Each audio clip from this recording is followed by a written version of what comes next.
Hello, thank you for having me. Oh, thank you so much for taking the time out for this interview. I hope you're doing well today. I'm doing great. How are you? I'm doing very well. Thanks for asking. I mean, Wida, I've been such a fan of yours. Since you started your career, I've been following you, and you've done so great. You've made a name for yourself. People know the name Vita VonStarr, and it's incredible what you've done. And before I even get started, I feel like your name is so fitting because your personality, your career so far. You are an absolute rock star. But still, I'd like to know, how did you come up with this ring name of yours, Vita VonStarr?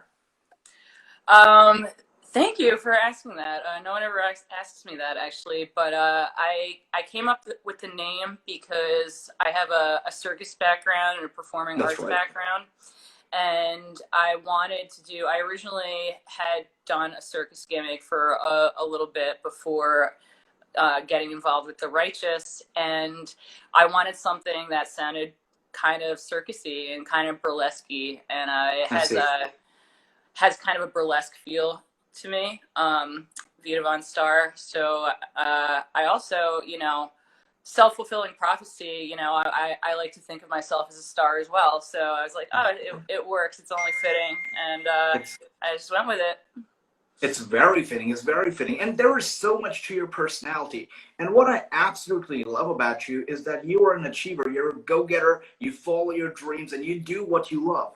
And your resume, it shows that you are no ordinary person. I mean, you've done things that you love. You talk about circus, you talk about being an aerialist, you talk about being a coach, a wrestler, in a music band. You've done it all. So it's great. Which makes me ask, so you've done all these cool things, all these great things, right? Have you ever done a boring job in your entire life, or have you always been this? Yeah, unfortunately, I've definitely paid my dues in that regard. It's hard to Okay, be an artist of any kind without doing some kind of lame job at some point in your life. that's I've definitely done my share of food service and hospitality crap like that, which I hate and will never go back to. Um, the most boring job I ever had was I did actually. People are like, "Have you ever had an office job?"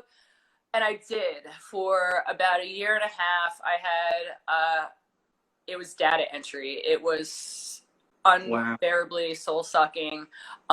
It was a learning experience though, because after that I was like, no, I can't ever use my time and energy like this ever again.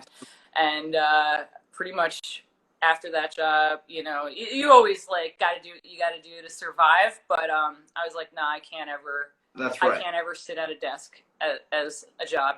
It's not for me. Oh, oh, absolutely. And I can't imagine somebody as talented and as skilled and with such personality as yourself sitting in front of a computer and entering data and all. I can't imagine. That hurts to even imagine. So I'm glad to see you in the right business and Yeah. entertaining fans. It's incredible, incredible, really. Usually when I'm speaking with wrestlers, I always ask them, what got you into wrestling, or how did your family react to your decision to join? But for you, since you were into so many things that are, they're not ordinary, they're very special. Not everybody can get into. So I'd like to ask you, were you always so, just such a go-getter, always into things that were, out of the box? Have you always been this way? Or what was it a moment in your life that was like, no, you know what, I'm gonna be this, I'm gonna be different? What was it? No, I've always been this way. I have always been an artist. You're just kind of born that way. I feel like That's we right. all have gifts and talents that we have inherently like gifted to us, and it's our duty in this world to use those gifts the way that we were intended. Absolutely. So I've always been an artist. I've always been an athlete.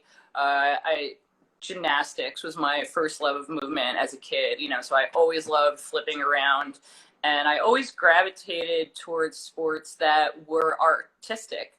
That's So right. I played soccer and softball and stuff as a kid, but like team sports didn't really ignite my soul the way performing arts does. So I've always sought out these art forms that were very physical. So I always pushed my body really hard. You know, some people know that I skateboarded and snowboarded for a very, very long time. That was a huge part of my life for so long. And, you know, you're just constantly doing things that are terrifying. You know, I jump off cliffs, I jump on like huge handrails and stuff like that. And so it's a, you know, a mental game as well, because it's hard, because it's like all of those things are so hard. And, you know, you just deal with so many setbacks with injuries and stuff like that. But yeah, I've never been able to live a normal life ever. That is incredible. And you know, while I'm speaking with you, I also spoke with a wrestler. His name is PJ Black, formerly Justin Gabriel. Just spoke with him a couple of days ago, and he had a very similar story. You know, always into these you know, extreme sports, snowboarding, high flying, skydiving, all that stuff. And I mean, listening to your story right now, very similar. It's incredible. It's great. It's wonderful what you've done, and you know, all your interests are great. And what's even better is that you followed your dreams and you followed your goals. It's great. But again, the question is that you know, you've been an acrobat, you've been an athlete, but how did circus get into the play? Because you know, were you a fan of circuses as a kid? What got you into it? Yeah, I always, again, just like performing arts, always That's right. gravitated towards it. So, the first time I was ever exposed to circus was, I think, at Busch Gardens as a kid. And, you know, you go to these like theme parks and they have these circus shows. And I was like, oh, that's cool, you know. Never really thought much about it till years later, but where I live in Philadelphia, we have a circus school, and it's a big community actually around here. And so I just started taking classes recreationally, That's just right. kind of on the side, and it was very natural for me to be climbing on things and going upside down. And you know, because of my prior background, you know, there's so much conditioning involved, and I already went into it having a lot of strength and flexibility. So it was easy for me to fall into. And then I pretty much just, you know, started booking professional gigs after about a year or so, and started coaching so I could be around it more and, you know, train more. And you know, I was like, okay, yeah, this is my life now. So That's incredible.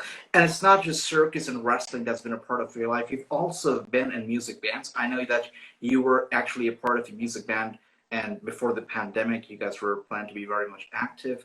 So, what came first? Was it the, you know, the acrobatics, the performing in front of live audience, the circus, or was it the music? What came first? yeah, music was definitely in my life before circus was.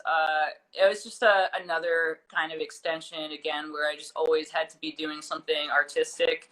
And I played piano and guitar as a kid. I still do off and on. I always loved singing as an expression. Um, Music is good for the soul, man. Like, it really has gotten me through some times in my life, both like just as listening as a fan to it, and playing it as well.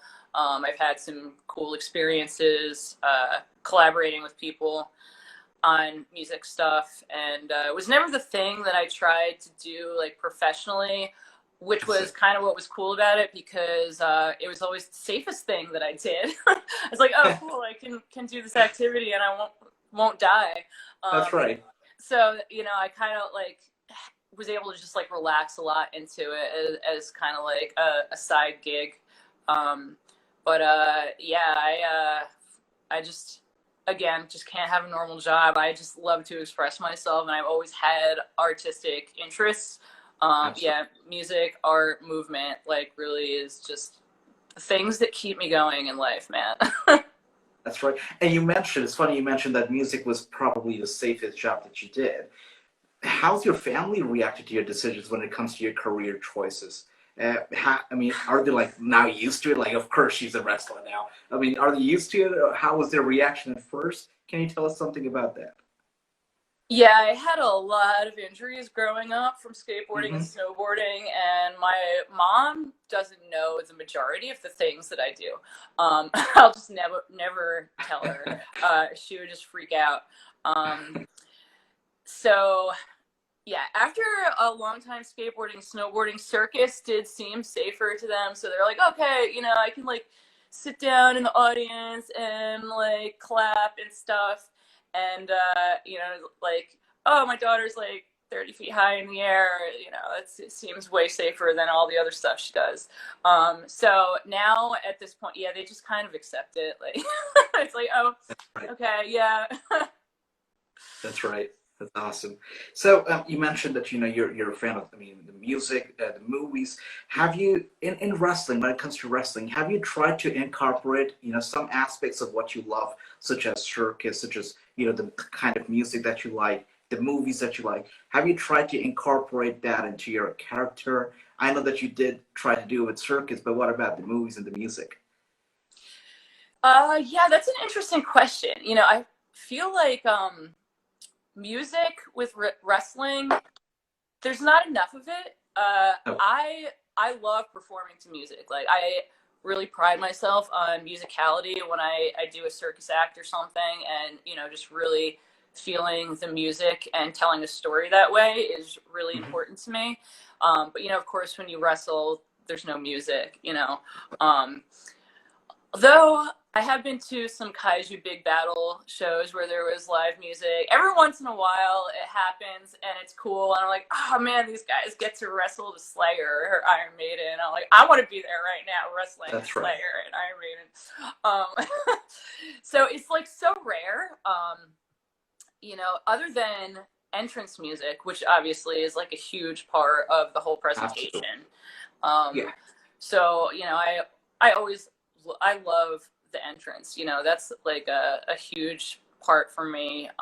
I love that part of it, and yeah, I would love to somehow figure out how to work that in more. I have a couple ideas actually that I might start working in.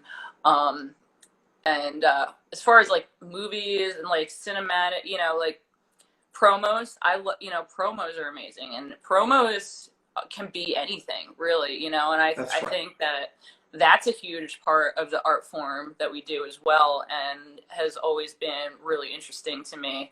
um, I love cinematic promos, and it's hard to do that. It really depends on the company that you're working for, production That budgets, is right. because that kind of stuff can get very expensive, and is often a limitation sometimes. But uh, I love making artsy stuff. Like honestly, like That's I want to do more stuff like that. That's like movie inspired and music inspired.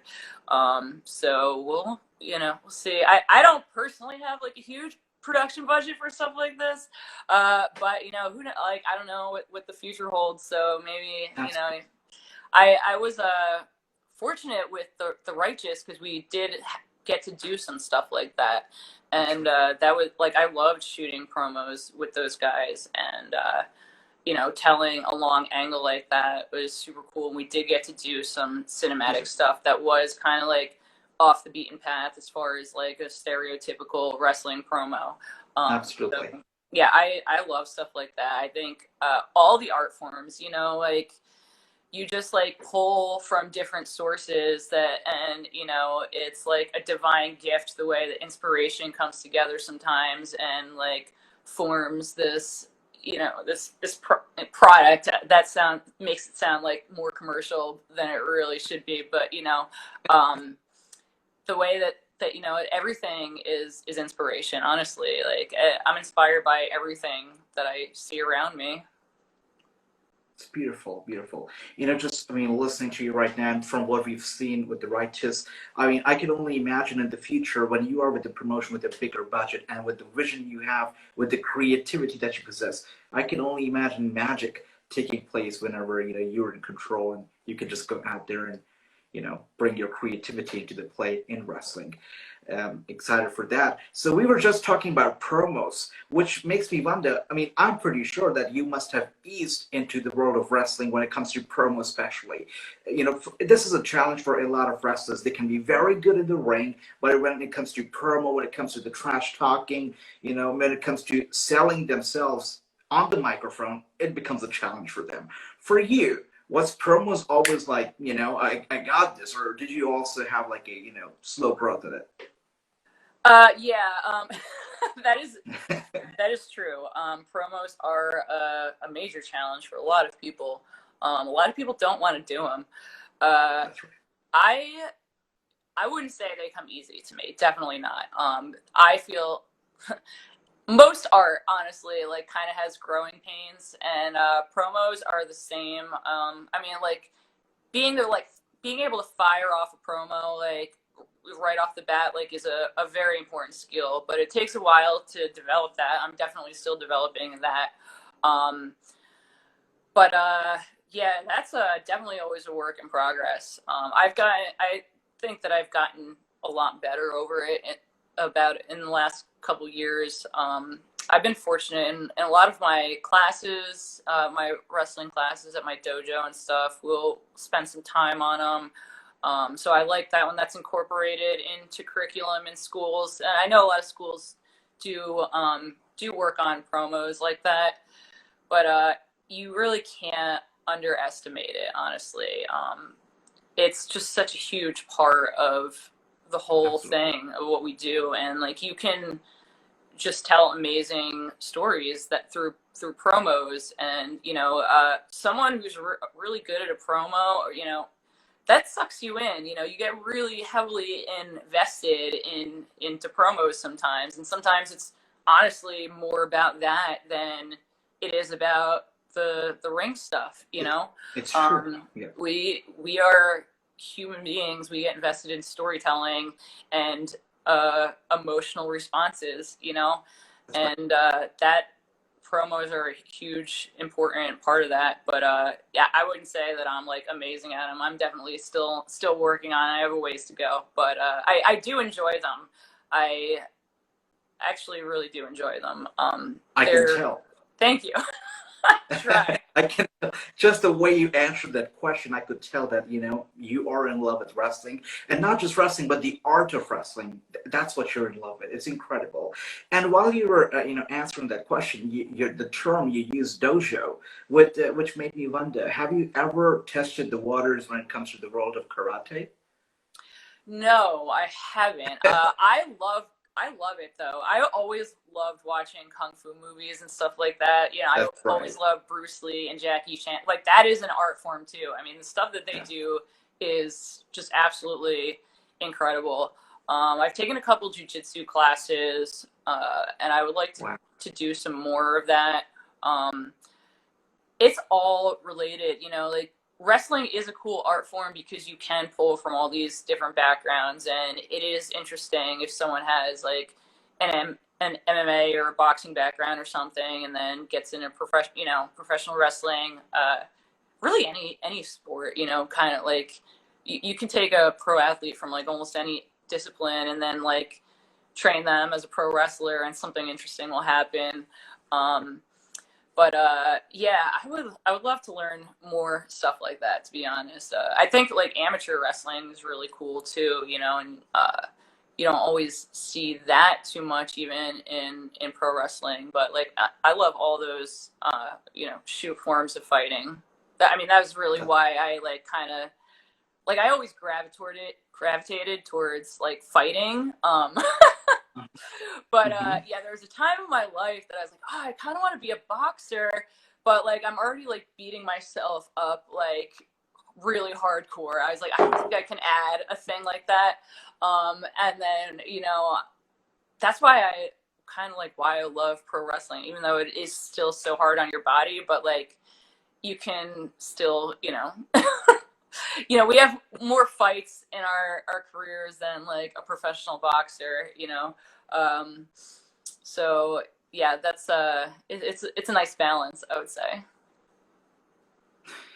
It is true. And you said that we have more fights than a professional boxer. I mean, since you joined wrestling, you've been basically on a roll. I mean, in your first year itself, you had numerous matches. I believe you wrestled in about 13 promotions, out of which you wrestled 15 matches in the first year. You won your first title in your very first year as a pro wrestler. And it just baffles me that it's just been about 3 years, and you've been wrestling for 3 years, and you've accomplished so much, and you are known, I mean, across the globe, and wrestling fans who pay attention to the wrestling, they know Vita VonStarr. So I'd just like to take a step back and also talk a little bit about your trainers. I mean, you had some fantastic trainers, you had Cheeseburger. I know that you've also, to some extent, trained in Lucha. Then you also had training, I believe, with the Drew Gulak.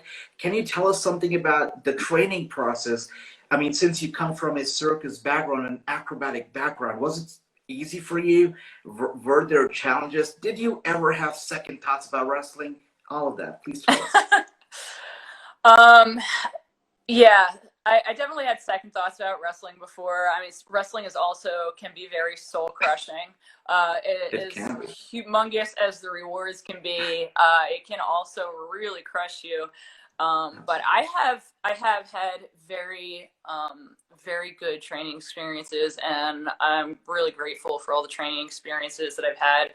I trained at Chikara for 3 years. That was my where I started, and they do a ton of lucha, so I was grateful for that, because that can be hard to find. It can be hard to find schools that like actually teach lucha, but I love that. I always gravitated towards lucha.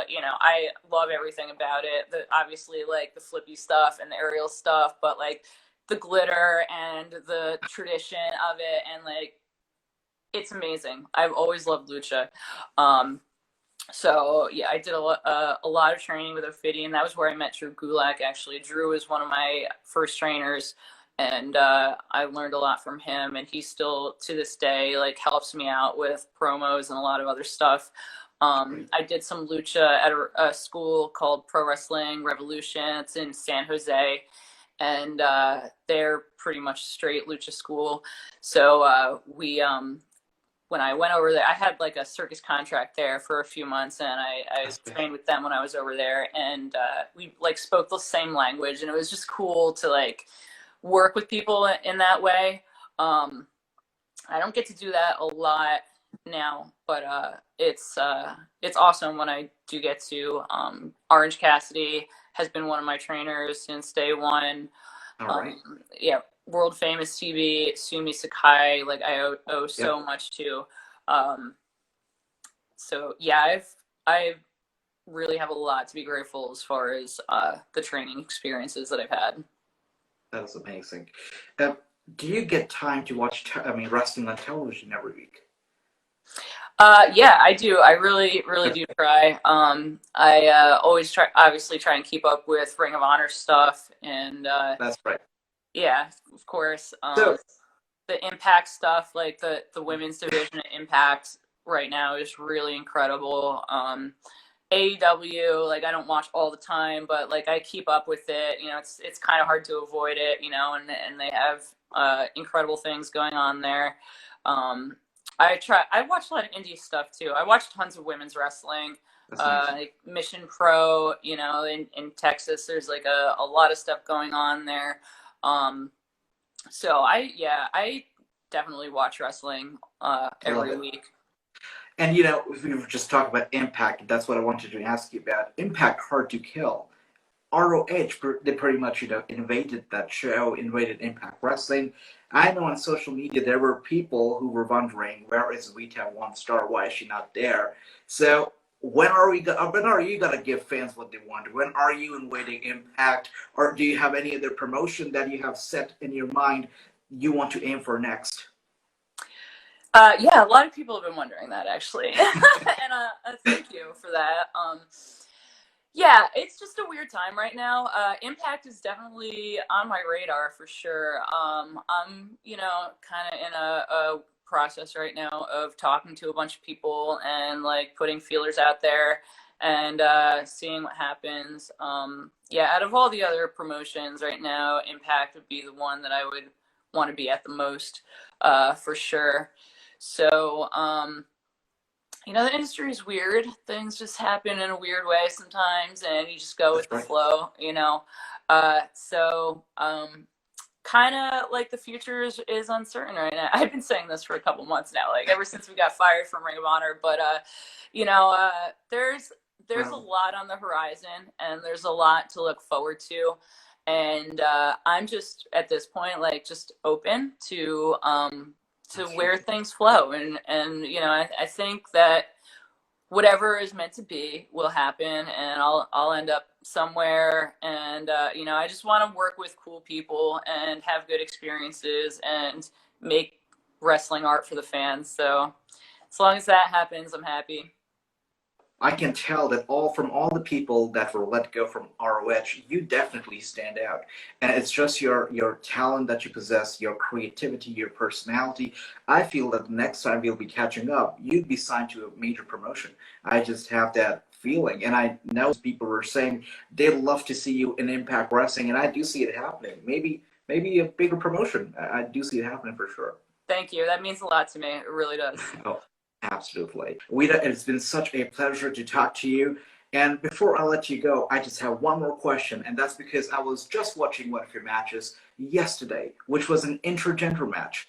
And the way you pulled that off, it was over a 10 minutes long match, and you dominated much of it, and you pulled that off really well. So I'd just like to ask, I mean, how do you feel about intergender wrestling? Are you comfortable with it? Do you feel like, you know, it's just easy? How do you feel? I love intergender wrestling. Like, honestly, I really do. I've always trained equally with men and women, like probably more so with men, you know, just because of like, you know, there's always more men than women in these kinds of things. But I love it. I really, really do. I get like why people have mixed feelings about it. And I think any booking needs to make sense, you know. Should be realistic and, you know, should make sense. So I'm in favor of that aspect of it. But like, come on, women can fight men. Like, you know, like I hate that distinction, really. You know, like if you put me out on a street and I gotta like defend myself against a man, like I'm gonna fucking kill him. Sorry. That's right. But like, honestly, you know, yeah.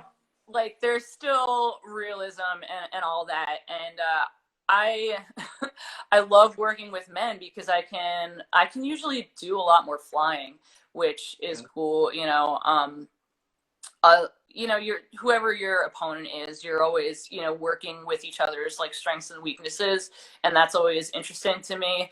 But as far as like being an intergender match, I feel like I can usually like kind of pull off more stuff than I normally would. Not always, but you know, normally, generally speaking. So I love it, and I'm a big fan of intergender wrestling. I welcome the opportunity anytime it comes across. You know, the more I speak with you, the more I feel like you going to Impact Wrestling is like Harry Potter going to Gryffindor. It was just meant to be. You know, Impact Wrestling is the only promotion right now, the mainstream promotion, that actually dares to do intergender wrestling. And, you know, the one that I watched with you yesterday, it's just probably the best intergender match that I've seen. So big fan of it. I really look forward, and I just have this vibe that next time we speak, you are going to be signed to a major promotion. I'll look forward to it. Fingers crossed. Absolutely. Well, thank you so much for your time, Vita. It was an absolute pleasure speaking with you, and hope to catch up with you soon. Thank you. Take definitely. Care. Thank you. Take care.